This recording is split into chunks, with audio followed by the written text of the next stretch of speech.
integration in the whole. Okay, I'm going to get this started, and then we had about 20 people sign up, so I'm not sure why there isn't more of this, but let's just get started. Good evening. Welcome to the initial meeting of the Calumet Nature Exchange for this year. Please advise if an Indiana teacher wishes to earn development credit. And I'm going to admit your friend Lisa Downs. The agenda calls for self-introduction, followed by tonight's speaker. So let's get this started. I am Michael Bowes, Executive Director of the Association for the Wolf Lake Initiative, and this evening's speaker is Jane.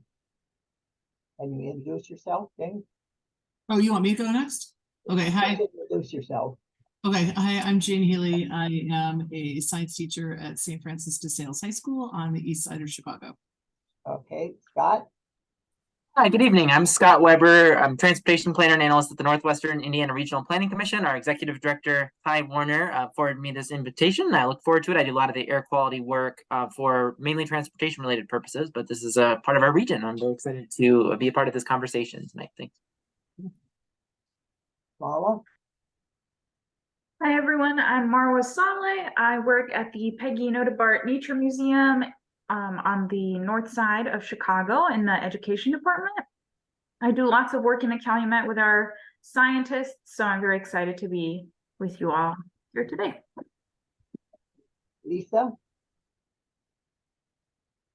Good evening, Lisa Soa Downs here with Cub Scout Pack 773, and also I've been doing some of the water testing of the Wolf Lake watershed. So thanks for having me. And Joan. Yeah, I'm on.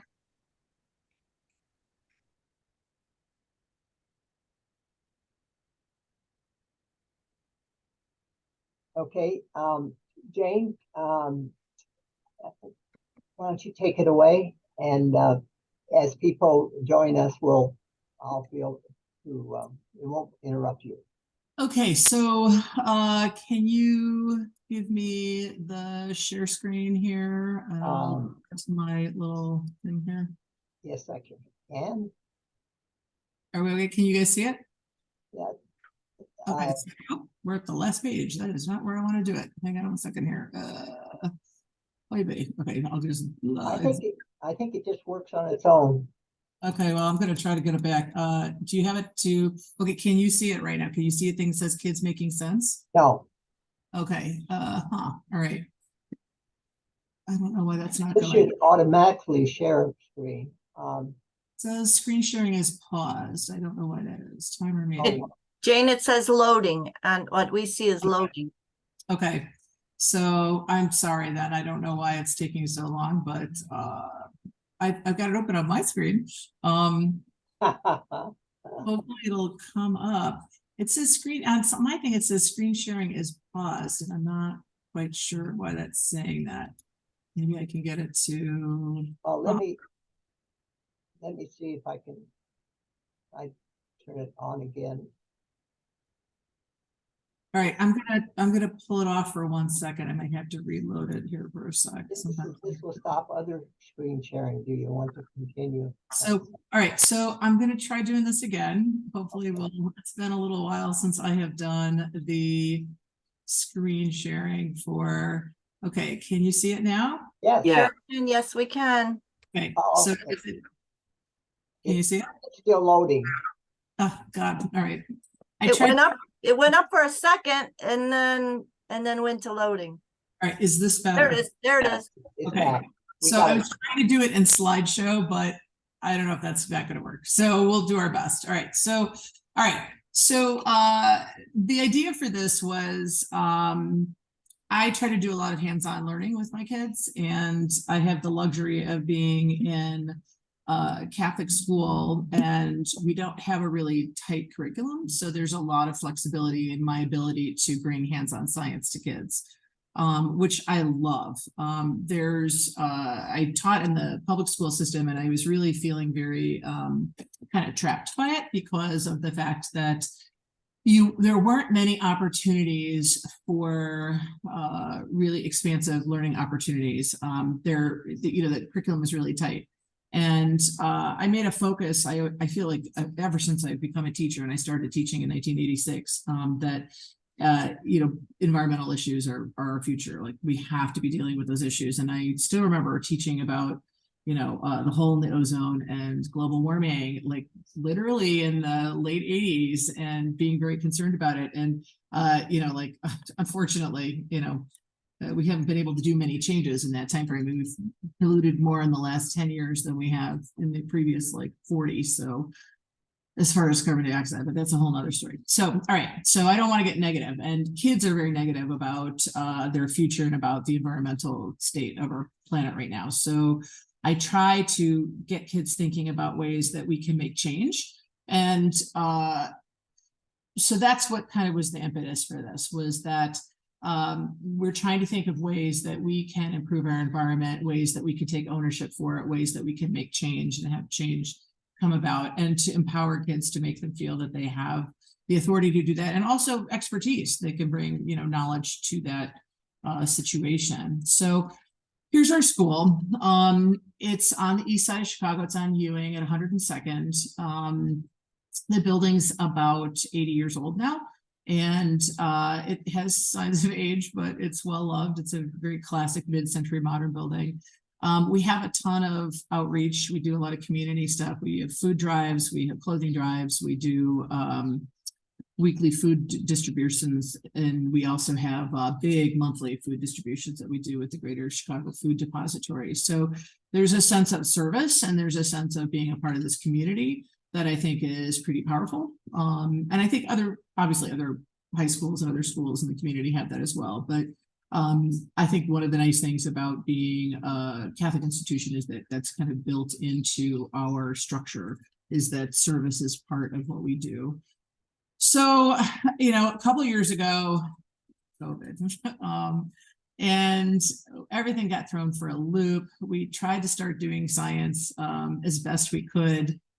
We were doing labs outside in the cold, but trying to be protective of kids' environment. Here, this is a little bit later, where we were wearing face shields and trying to do experiments and things in class. And I was trying to find ways to get kids to be, again, engaged in science. And we were, at that point, we were 100% remote. And so I heard about the RISE Challenge, which was forwarded to me by, I think it was Lisa. Lisa, were you the one who gave me that stuff on the RISE Challenge? I can't remember if it was you or somebody else, but I think it was you. And so, actually, no, Lisa, I think you hooked me up with this group, with the Wolf Lake Initiative. But maybe. so I started to try to think of ways that I can have kids doing, again, real science in a meaningful way. And the RISE Challenge was through the Illinois EPA. It was through the EPA, just general. It was through Water Quality Mitigation Managers Association. And it was through the Illinois Environmental Education Association, and they were hosting it. It was something that had started out west in Colorado and Montana and Utah, and then they were pushing it out larger. And I thought it was kind of interesting. We had to choose an issue that had to deal with water, either drought, flooding, something along those lines in your community. And it had kids doing, it was very formalized, and it had kids doing some research on issues in their community. And I thought, oh, that's something that could be pretty powerful. So we started to do some research on it, and I had kids working on their own independently, gathering up pieces of the information to start putting together the pie. And so when we started doing this RISE Challenge, one of the things that I thought was really interesting about it was that the kids had to identify a problem, and then they had to start thinking about ways that they could improve or respond to that problem. And so initially this was the year that we had all that the lake levels were super high. And so Lake Michigan was crazy high and it was flooding all the beaches, and the kids were really concerned about how high the water was. We were right by Calumet Park, and Calumet Park Beach was like completely flooded. And the kids were just really, upset about that. But then when we tried to think of ways that high school kids could mitigate that or change that or somehow impact that, the kids were just completely overwhelmed. They just couldn't come up with any solutions. And clearly, the dealing with Lake Michigan, which is an enormous body of water, was a challenge, right? So in conversations that we have with the kids, one of our kids said, oh, well, we were reading some newspaper articles that were talking about all the flooding we'd had a lot of these rain bombs and like super rain events that spring. And when a kid said, oh yeah, my basement completely flooded, my basement apartment, and my mom and I lost like everything. And I was like, what? And so that was like the aha moment. The kids in the group were like, oh, Vashti, like you what? You like lost all your stuff? And she said, yeah, we had like 4 feet of water in our house. And I was like, oh my gosh. So that was when we changed our focus and we started to focus more intensely on basement and backyard flooding and yard flooding in the area. And so the kids did a ton of work. They went out and we had some kids working on research. So we had kids checking through newspaper articles and, documents and things like that. I had kids contacting local officials. So they were contacting for several of the wards in the area, the 10th ward and the 14th ward. And there's another one a little bit north of here that some kids were at. So they were contacting their aldermen and finding out about the problems in the communities. They were doing surveys. We did a little survey within the school if anyone else had flooding events, and kids came forward where they'd had issues with like garages or basements that had flooded. And we started to pull together this idea of, okay, what was causing the basement flooding and maybe what were ways that we could resolve it. And so with further research, the kids were contacting the Water Reclamation District of Cook County and ended up getting a lot of very interesting information about like everything from deep tunnel to one of the big issues around here is that this is an older community and a whole lot of buildings have their downspouts connected to the storm sewers. So when the storm sewers are already overwhelmed and then all this water is coming off of people's roofs and going into these pipes that were installed, over 100 years ago, it overflows and it backs up, and the storm sewers back up into people's homes and yards and such. And so we were able to put together this presentation, come up with some solutions. We had to come up with a budget, an education piece, like, renting a space or doing things at the library. And the kids decided that they were going to make it their mission to encourage homeowners to use water barrels and to get rid of to disconnect their storm sewers. And so we ended up doing the presentation and the kids ended up winning. Yay! So our little kiddos won this. We got some money for the school. We got first place in the Rice Challenge. The kids were able to present. A couple of the kids were able to go to a big event in Florida, which was really exciting for them. And the result was that it really empowered a lot of kids. And I think a lot of kids were really excited about science, and they were really excited about how they could make a difference in the world.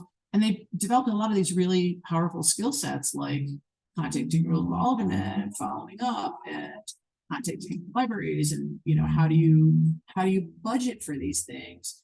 And we ended up having 2 presentations that we gave, and we had some donations that we were able to give out a whole kit, like 4 kits of rain barrels with everything that you would need in order to not need to use how you could disconnect your storm pipes. And we did a whole tutorials on it, and it was pretty cool. Again, we had to do this outside because it was COVID. So if you're out on the breezeway of the school and we're trying to work around the lights and everything, you can see us working there. But so we had this like big success, and I was trying to think of ways that then we could leverage this again. I didn't want to do the same thing. I didn't want to do water quality. I thought like the kids were kind of bored with that. Bored with that, I shouldn't say that, but they felt like they had accomplished that. And these are still the same kids. So now we're 3 years in. So these kids are like juniors and seniors now this year who were worked on that project. And so when I was talking with kids this past year, with my environmental club in particular, the focus, they're very concerned about environmental justice issues on the east side. And, you know, we have things like the Beaniac Greenway, which is great. And we have Eggers Woods and some of these really nice things, but we still have this sort of legacy of heavy industry and steel mills, salt. Outside. And so when we were talking over that, students were discussing things. They decided again, maybe not water this time. And then in February of 23, I got this opportunity to do this little training class that was offered through a company called Educational Innovations. They do really exciting, very hands-on science. I really love following their stuff. And they were offering some stuff on air quality training. And I thought, oh, that might be something, because air quality has been a really big issue in this community where people are very worried about it. I don't remember if you guys remember the coal ash controversy and how that was like a huge issue a few years ago. And there's been all the stuff going with the metal recycling plant that they're trying to open up down by Hegwish. And, you know, that's been an air quality issue, right? A lot of that. And so the kids were pretty fired up by that. I thought, okay, this is something. So I did the training, and the training was really interesting to me because it was pretty low cost, and you could do particulate connections here where we can do 0.1, 0.2, and 10 parts per million. So that's a pretty good parameter range for checking for air quality pollution. And then it allowed us to do GIS mapping, and the kids had done some GIS mapping with the RISE Challenge stuff. So they were still interested in that. And that was kind of the trigger. That's what kind of kept us focused on that. So how do you afford these things, right? Because we're a private school, we have no budget. So that's where Lisa has been like pushing me to get my butt in gear and apply for these grants, and Michael too. So I thought, okay, like here I've got something, kids are interested. I'm going to apply for this. And so we applied and we got it. Yay. So I now have these little sensors. You can see it right here. They're designed to be really clear so that kids can see the technology inside of them. And they are Bluetooth enabled. And they have the sensors on the end, and they track data. This one's turned on right now.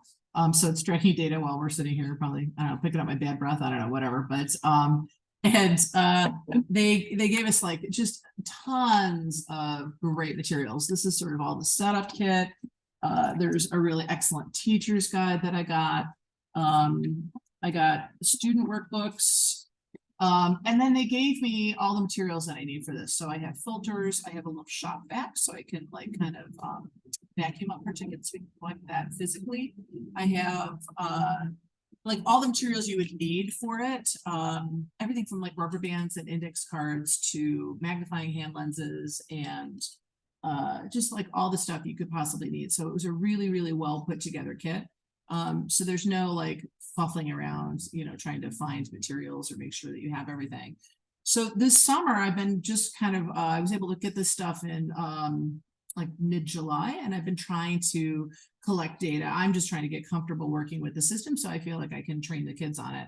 And so we've been collecting data. I've been doing stuff over by the Wolf Lake. I've been doing stuff on the Beaniac Greenway, Eggers Woods, over at the Indiana Dunes. Around my house, I live in the Calumet region, and so we're just trying to get all sorts of data points. And because we've got these, I'm also gonna have kids do some investigations in their homes, inside their homes, outside of their homes, and see if we can, you know, find, you know, like, gee, when you're cooking in your kitchen or when you're cleaning, how does that affect your air quality? So that's where we're at. So we're still kind of in the beginning realms of this. Kids have not arrived yet, but I'm hoping that we can get started on this pretty fast. I mean, the goal is that we'll start getting data, you know, hopefully within just a few weeks, we can start having kids starting to bring in the data and gathering it. And the nice thing is that one of the things that I was talking to Michael about this at the beginning before we started, but the other winner is doing water quality testing. Lee Coffey and Dave Coffey are working on that from help me here, what's their high school called again? Michael, do you remember the name of their high school? They're at Hammond High School, or just around the corner in Indiana. It's Hammond Central High School. Hammond Central. Okay, so yeah, and so we've been working the coffees and I partly because of the Wolf Lake Initiative, because they brought us together. But we've also been continuing to work together, and so I think it's going to be a really nice dovetail. We'll have their kids doing water quality testing, and we'll be doing the air quality testing, and I think we can start to correlate that data and find some interesting, hopefully some interesting data and interesting information, maybe help kids make some connections there. So. Well, can I interrupt? Will the students get to meet from the two schools? Probably through Zoom. Yeah. Now transportation costs are so crazy. The buses are insane. So I would like to, it'd be great if we could have them together, but I don't know if that's going to be a possibility, but like we certainly can Zoom it. Maybe there's a grant somewhere. No, I don't know. Or a common meeting place where they could meet out, you know. Yeah. That's a possibility too. But that would be, I think, really interesting if just I agree. for them to get together and present and to teach them each how to present their findings to each other. Yeah. Absolutely. I definitely think that was like one of the key takeaways that I found from trying to figure out a way I can like see you guys and still have my thing up. But it's I think you're 100% correct on that. I think having kids share that information out and take ownership for that information and kind of become mini experts on it is really powerful. And I also think that's a great life skill, right? I mean, I think it's, you know, having, like, I try to really work with the kids, like, what's your claim? What's your evidence? Back it up, you know? So that idea of the CER model. And I think I want kids to be able to think like a scientist, and I want them to be able to justify why they say that. Where is your evidence? Back it up, show me what you've learned. And then you can always make suppositions and go further, right? You can always take data further, but you have to have something to base it off of. So I totally agree with that, Lisa. I think that's a great idea. Should I stop the share now? Do you want me to like close out the share here, or it's like we can go back to our Zoom format now? That makes more sense. All right, so are there any questions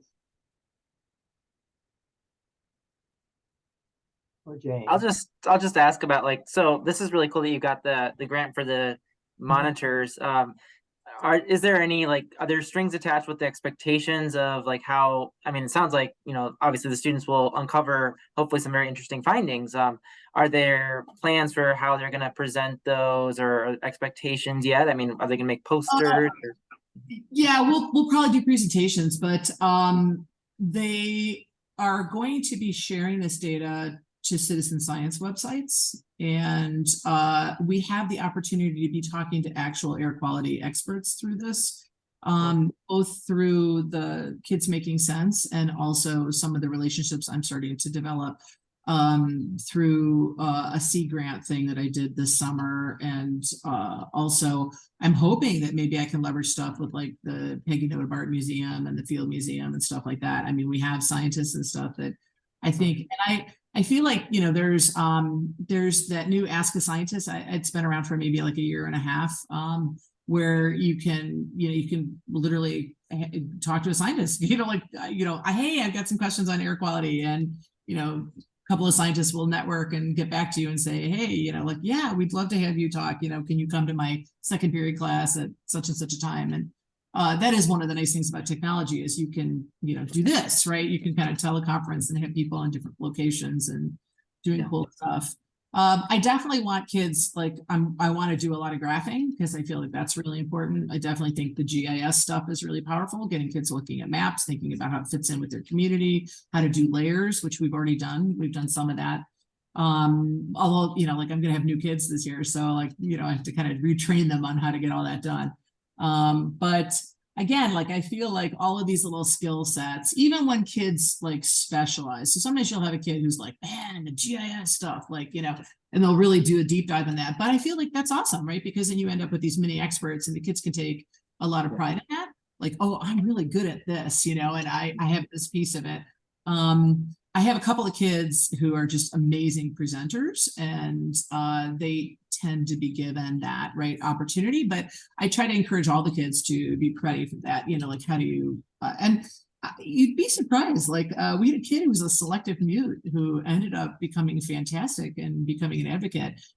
When he kind of had a script and he felt really comfortable about it, he was capable and quite good at it. So, all right, Mario, I just saw something in the chat. I got to pull it up now. So yeah, I agree. I feel like kids will be ready for college. And I feel like, again, like doing something that's outside of the box that maybe is a little uncomfortable and stretching themselves, I think is a great opportunity for kids to learn, hey, you know, like, even though I've never done this before, that doesn't mean I can't do it, or that I can't figure it out, or that I can't ask for help, or I can't, you know, overcome any barrier. So, and our kids don't really have a lot of experience with that. And I'm also, like I teach AP Bio, and you know, I look at the local public high schools and I look at all the equipment they have, you know, they're doing gel electrophoresis and they're doing, you know, recombinant DNA. And I'm like, yeah, right. Like, I don't have that. Like, I don't have that technology. That doesn't mean that it can't be real science, or that we can't really learn, or that we can't have powerful experiences that encourage kids to pursue STEM careers or whatever. So, and that's kind of like, I'm always looking for STEM stuff, right? I'm always looking for getting kids into, not that they can't do other things, but you know, I wanted to do science if I can. So what are you teaching this year? This year I'm teaching AP Biology, Anatomy and Physiology, and Biology. And in the past, I have taught environmental science. I have taught, not here though, I do teach physics normally, and I teach earth science. I started doing earth science a couple years ago, but this year I'm not. We're doing some changes in our curriculum, and so this year there's no physics being offered. So I have I'm picking up all this anatomy, which I taught for years, but I haven't taught recently. So, but it's fun, and I like doing the science. I like having the variety.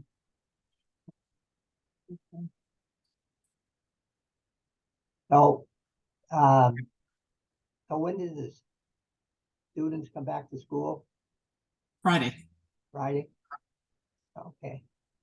So Yeah, so far? like I'm trying to see my classroom. I'm desperately trying to like get it set up and cleaned up and get all my aquariums and terrariums and everything back up.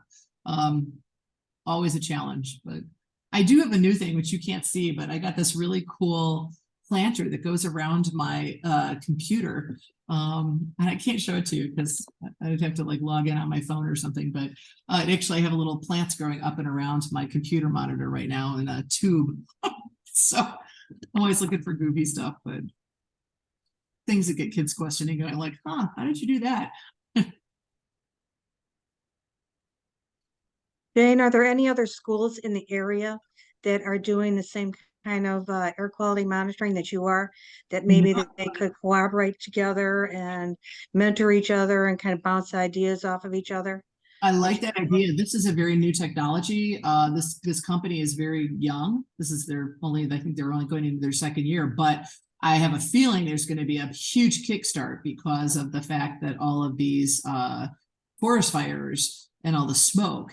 I think that was like a big trigger. Like I was like talking to Michael. I was like, I want these air quality testers now, because I wanted to start getting that data because I thought it was really interesting, right? And I think that's going to be, I think you're going to find probably a lot of people are going to be going through it. Now, I will say that the company that makes these Cube Aquago, they're, or AQGo, I think they call it, but they are creating a database where people can enter all their stuff. And there's a thing called like Purple Air or something. Do you guys know about this? I don't, Scott, maybe you know something about this, but Purple Air, I think, is like people they can buy their own air quality monitor and it uploads to the web. And so people kind of, again, like a citizen scientist kind of type thing. And then there's also like formal monitors, air monitor, quality monitors that the EPA has several locations, and there's some in this area. There's several in this area. So I think it'll be interesting to see how like our data compares to that data. And that's certainly something we're going to look at. We'll kind of see if we can overlay it on maps and things like that. That's a really nice thing to do with layers, right? But I don't know, like I would love to be involved with more students and more schools. I'm hoping that as we move forward and we start getting more data and start uploading and sharing it, that we'll have it up, find other people in the area that stuff. So we'll see. Okay. Any other questions? Okay, I'm not sure that I have something scheduled for next month at this date, but I was trying to get the other winners of the Elizabeth Morse Genius Fellowship. Yeah, Lee and Dave, to see if they Yeah. can do their stuff. Because both of you will be at the November 3rd all-day meeting we have, Mhm. and so you'll be Talking about talking it. to a different group. But so this is kind of a run through for that event. I'll play the data. I swear we'll have more data to work with, but and hopefully a lot of pictures, because it's kind of hard. Like I don't really have a lot of pictures with kids yet because we haven't Yeah. really had a chance to have them work with it yet. But again, though, I do think I think these quality monitors are like the fact that they're so portable. It's like really nice and they're lightweight. And they're I mean, you know, it's collecting data, which I think is really cool. And there's lots of different labs I could do. So I did really like the teacher's guide has some, it's like, it's really rich. It's got some really good different things. There's about 7 different activities you can do with these. And and in addition to things that I'm already thinking about that are not in here. So I think we're going to get some really interesting stuff, and we'll use it as a leverage point, right? We'll come back to this. I do, for example, in biology class, I do terrariums every year. We make these large terrariums that the kids create, and they get to keep them if they want. And those terrariums, I would like to do air quality testing on those too, because I think that'd be really interesting. Like shove the little monitor in there and see, you know, like, is it really nice and clean, or is something else going on? So I think that'll be an interesting experience also. But, Okay. Well, thanks, Jane, very much. And we'll be, and there's no more questions. We can, I can stop the recording. See.